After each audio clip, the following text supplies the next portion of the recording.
I stood in the doorway of my Aunt Catherine's lavish home, watching the annual Thanksgiving chaos unfold. The mansion's grand foyer was decorated with elaborate autumn arrangements, the air heavy with the scent of turkey and expensive perfume. This was the Morrison family's yearly display of wealth and status, a tradition I'd grown to despise. "Olivia." My cousin Madison's shrill voice cut through the noise. "You're actually here. We weren't sure you'd come, given your circumstances."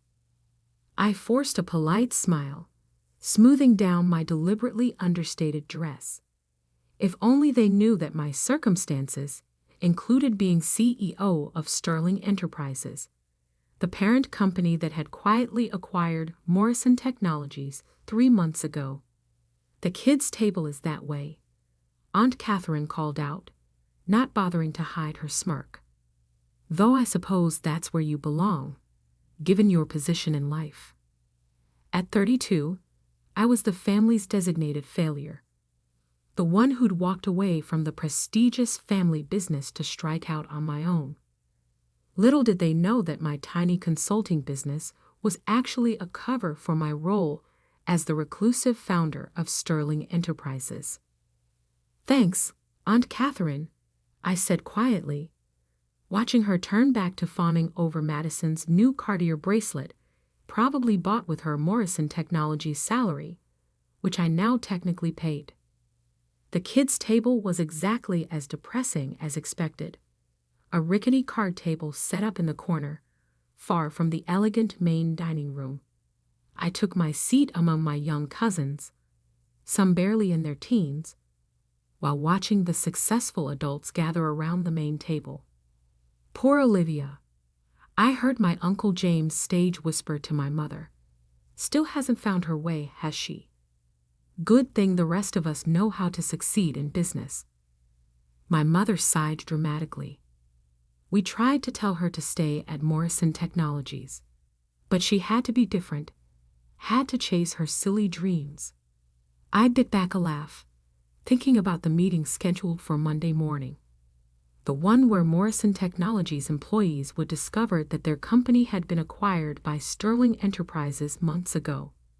The one where they'd learn that their jobs, their salaries, their precious positions all depended on the woman they'd banished to the kids' table. "Aunt Olivia," my 12-year-old cousin Tommy whispered, "why do they make you sit here? You're a grown-up." I smiled at him, the first genuine smile of the evening. "Because they think success only looks one way, Tommy. They haven't learned that power doesn't always announce itself." "Is that why you're letting them talk about you like that?" His young face was serious. "Even though you're actually their Sha. I pressed a finger to my lips, winking at him. Tommy was the only one who knew my secret. He'd discovered it by accident when he'd seen my name on some documents while visiting my office. But he'd kept quiet, understanding instinctively what I was doing. Around the main table, the conversation had turned to business, as it always did. Morrison Technologies had been the family's pride and joy for 3 generations. Now my Uncle James ran it, with my cousins Madison and Tyler in executive positions they hadn't earned. "The company's doing better than ever," James boasted, raising his wine glass. "We're expanding into new markets, hiring more staff. This time next year, we'll be twice the size we are now." I hid my smile behind my water glass. He had no idea that Sterling Enterprises had already begun restructuring plans. By this time next year, half of his executive team would be replaced with actually qualified professionals. "And how's your little consulting business, Olivia?" Madison called out, her voice dripping with fake concern. "Still working from that tiny office downtown?" "Oh, you know." I shrugged. "It pays the bills." "Barely, from what I hear," Tyler snickered. "Maybe if you'd stayed at Morrison Technologies, you'd be sitting at the grown-up table by now." My Aunt Catherine nodded sagely. It's not too late to admit you made a mistake, dear. I'm sure James could find something entry-level for you. Maybe in the mailroom? The entire adult table erupted in poorly concealed laughter. I remained quiet, thinking about the documents sitting in my office. The ones that would reveal that Sterling Enterprises, my company, now owned everything they were so proud of. Actually, I said carefully, I have some interesting meetings coming up about the future of my career. Oh, honey. My mother patted my hand condescendingly. Don't get your hopes up. Some people just aren't meant for big success. Just then my phone buzzed. A message from my CFO. Everything's set for Monday's announcement. The papers are ready. Morrison Technologies is officially ours. I looked around the table at my smug relatives, James bragging about his business acumen, Madison showing off her expensive jewelry, Tyler boasting about his corner office. None of them had any idea that their comfortable world was about to be turned upside down. More turkey, Olivia? Aunt Catherine called out mockingly. At least you can eat well at our table, even if you can't succeed like the rest of us. I smiled, thinking about Monday morning. Thank you, Aunt Catherine. I think this Thanksgiving will be very memorable indeed. Tommy caught my eye and grinned. He knew what was coming. Sometimes the best revenge isn't served cold. It's served with a side of corporate acquisition papers and a complete restructuring of the family business. The kids' table suddenly felt like the perfect place to watch it all unfold. Monday morning arrived with a crisp November chill. I stood in my private office at Sterling Enterprises, 40 floors above the city, watching the sunrise paint the skyline in shades of gold. In exactly 2 hours, my family's perfect world would shatter. Ms. Andrews? My assistant Sarah appeared at the door. Everyone from Morrison Technologies has arrived for the routine shareholders meeting. They're waiting in the main conference room. I smiled, adjusting my tailored suit. No more understated dresses today. And my family? Your Uncle James is complaining about having to come to Sterling Enterprises. He's saying it's beneath him to meet with, and I quote, some faceless corporation that probably doesn't understand our family values. Perfect. I checked my reflection in the window. Is everything ready? Sarah nodded, a slight smile playing at her lips. She'd been with me since the beginning, watching me build Sterling Enterprises while my family mocked my supposed failure. Security is in place. The papers are ready, and the cameras are set up to capture every reaction. Then let's not keep them waiting. The conference room was a sight to behold. Through the glass walls, I could see my family seated around the massive table, James at the head, naturally, with Madison and Tyler flanking him. My mother sat nearby, probably already planning how to brag about this meeting at her next social gathering. They have no idea you're coming, Sarah whispered. Your uncle's been demanding to meet with Mr. Sterling for the past hour. I straightened my shoulders. Well, let's not disappoint him. The room fell silent as I walked in, my heels clicking against the marble floor. For a moment, no one recognized me. They were too busy looking for the male CEO they'd expected. Then Madison's eyes widened. Olivia? What are you doing here? This is a private meeting. Is it? I moved to the head of the table, directly opposite Uncle James. I think you'll find I have every right to be here. Now see here, James began, his face reddening. We're here to meet with Sterling Enterprises CEO. Run along and play with your little consulting business. I sat down, placing a thick folder on the table.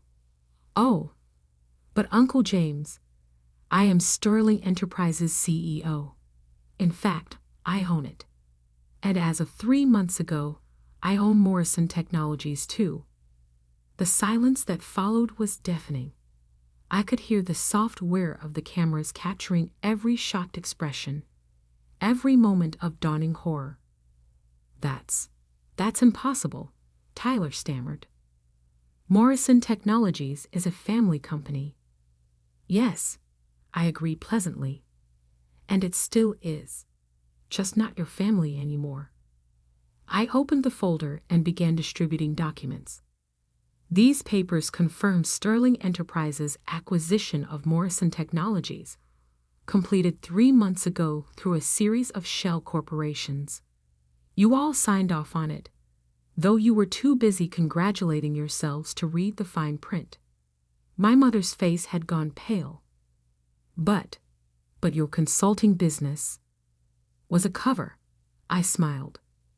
While you were all mocking my tiny office downtown, I was building one of the largest corporate consulting firms in the country. The office you laughed at was just for show. Madison grabbed the papers with trembling hands. This can't be legal. Daddy, do something. James was frantically flipping through the documents, his face growing paler by the second. These are legitimate. We work for Olivia now. Not exactly. I leaned back in my chair. You see, I've been reviewing the company's performance, specifically the executive team's qualifications. It's interesting how many positions were filled based on family connections rather than merit. The color drained from Tyler's face. What are you saying?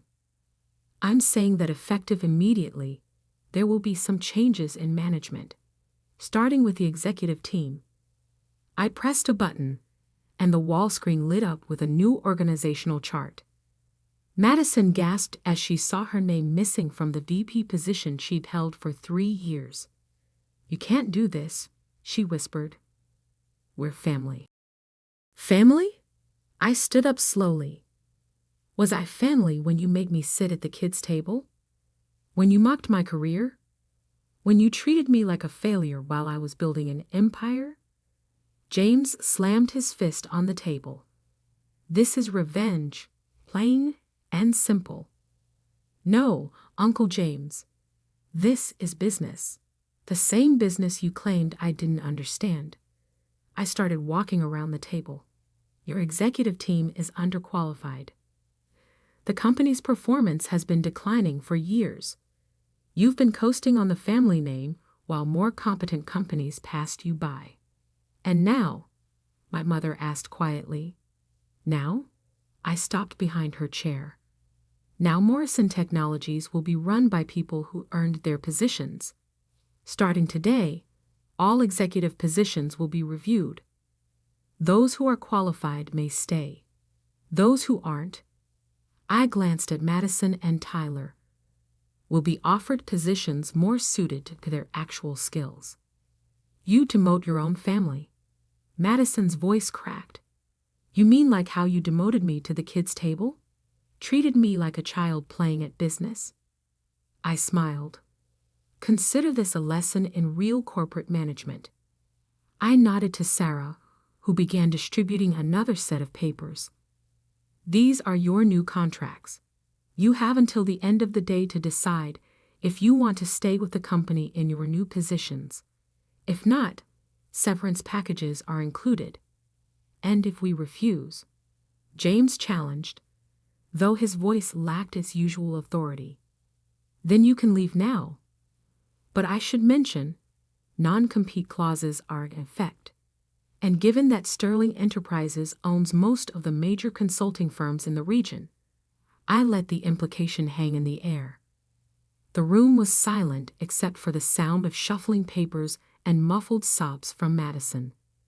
My mother sat frozen, probably calculating how this would affect her social standing. Oh, and one more thing, I added, pausing at the door. Next year's Thanksgiving dinner will be held at my house. I have plenty of room at the main table, for those who still have jobs to be thankful for. As I walked out, I heard Tyler's shaky voice. Did she just own us? Sarah fell into step beside me as we headed back to my office. That was quite something. Are you okay? I looked down at my phone, where a text from young Tommy had just appeared. Did you do it? Did you show them? I'm perfect, I replied to Sarah. Sometimes the best seat in the house is at the kids' table. You get to watch all the grown-ups' mistakes without having to pretend they're successes. The real work was just beginning. Restructuring Morrison Technologies, implementing proper management practices, turning it into the company it should have been all along. But for now, I savored the moment. After all, revenge doesn't always come with cranberry sauce. Sometimes it comes with corporate letterhead and a complete reorganization chart. The weeks following the revelation were exactly what I expected.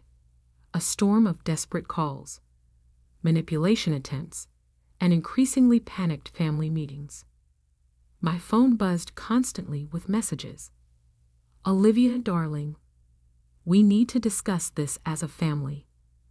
Mom, you can't destroy your own family's legacy.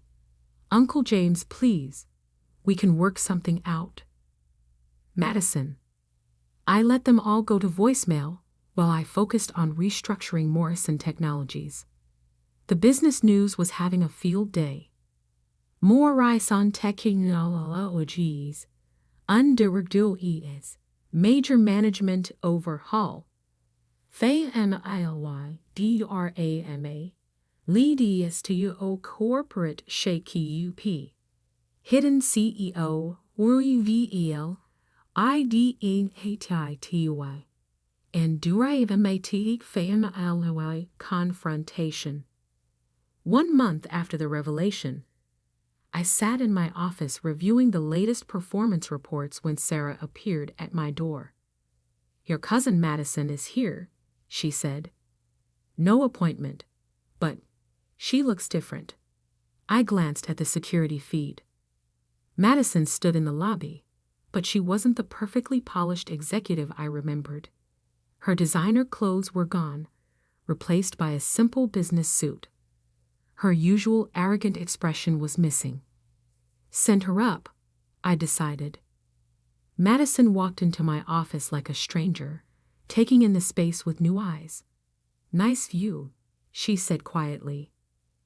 Better than my old office. Though I suppose that's not saying much anymore. What do you want, Madison? She sank into a visitor's chair. I took the job. The junior analyst position you offered. I raised an eyebrow.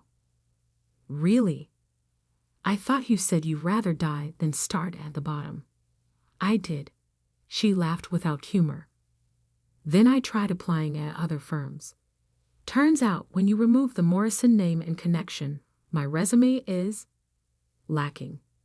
Shocking. I deserve that, she admitted. I deserve all of this. She hesitated. I want to learn. Actually learn, not just coast by on the family name. I studied her carefully. Why should I believe you? Because you were right. Her voice cracked slightly. About everything. About earning our positions. About real business skills.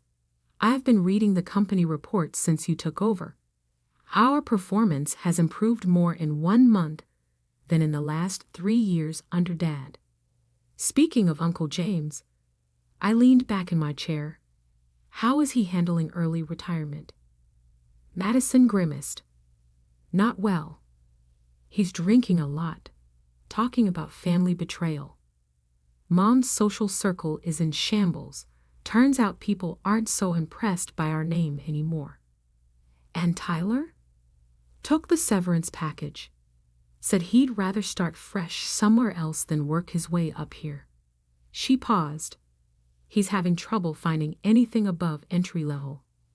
I nodded, unsurprised.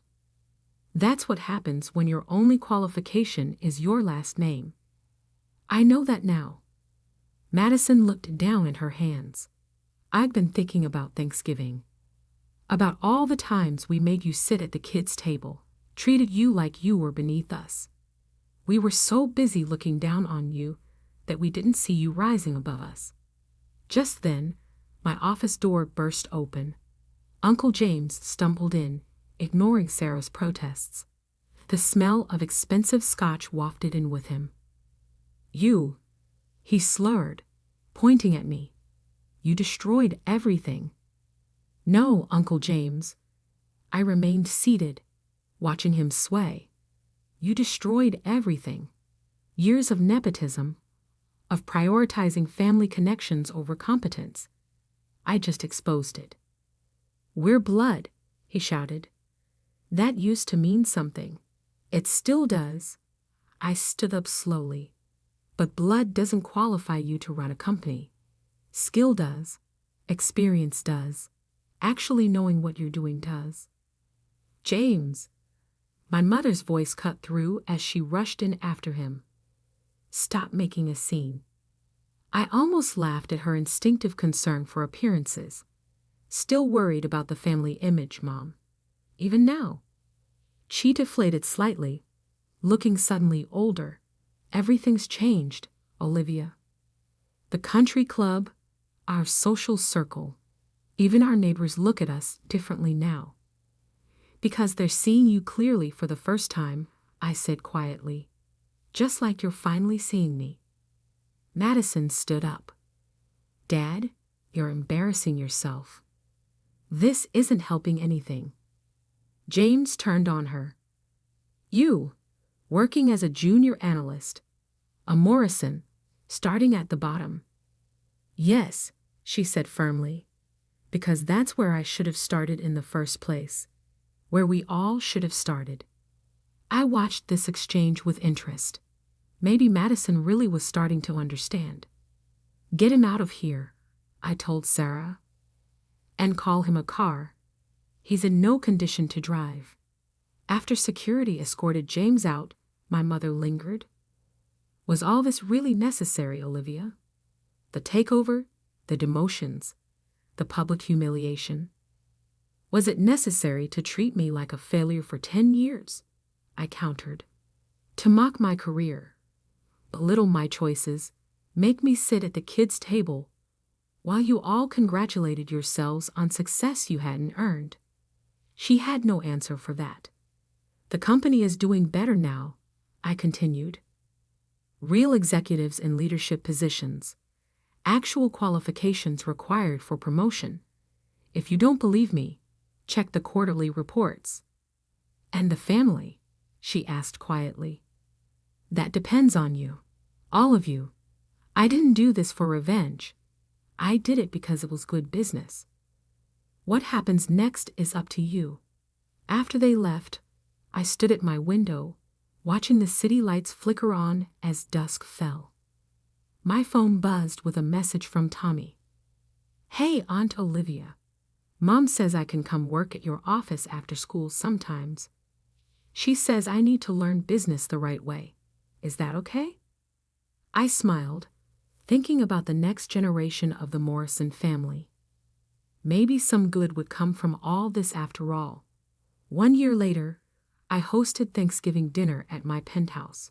The table settings were elegant, but not ostentatious. Success doesn't need to shout to be heard.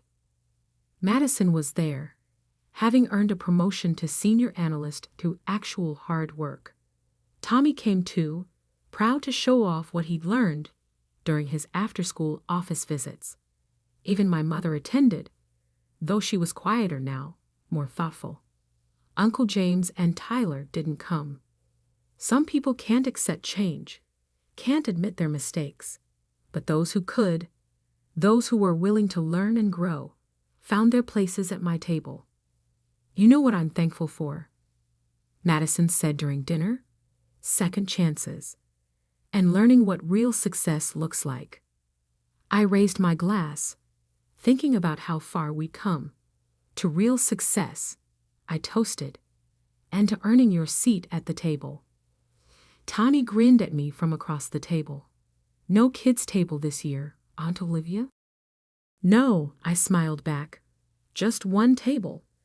For people who understand that true worth isn't in your name or your connections, it's in what you build for yourself. And that, more than any corporate takeover or family drama, was the real victory. Sometimes the best revenge isn't in destroying what others built, it's in building something better yourself. The kids' table was gone, but its lesson remained. Sometimes those they look down on the most rise the highest. And sometimes the best view of success comes from starting at the bottom.